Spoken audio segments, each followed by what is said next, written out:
Hello everyone. তো তোমাদের কি এরকম হুটহাট ক্রেভিং হয় খাওয়ার? তো আমার তো হয় মাঝের মধ্যেই।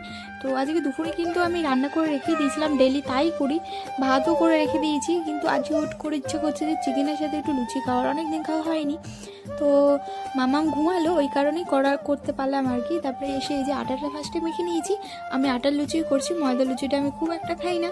তারপরে আটা মেখে নেওয়ার পরে এই যে দেখো, এরপরে বেলে নেবো। ফার্স্টে বেশি রুটি খাওয়া হয় না বলে বেলন চাকিটাও আমি পরিষ্কার করে নিলাম।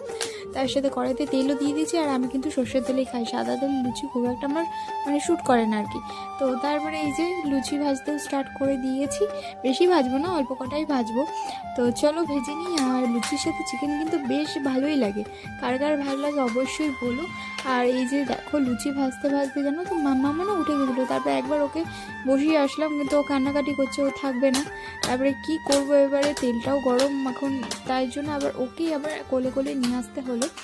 তো এক হাতে ওকে নিয়ে আর এক হাতে ওই যে এবারে ওই যে নিয়ে আসলাম, এক হাতে ওকে নিয়ে এবার করতে হবে। আর দুটোই আছে বাকি।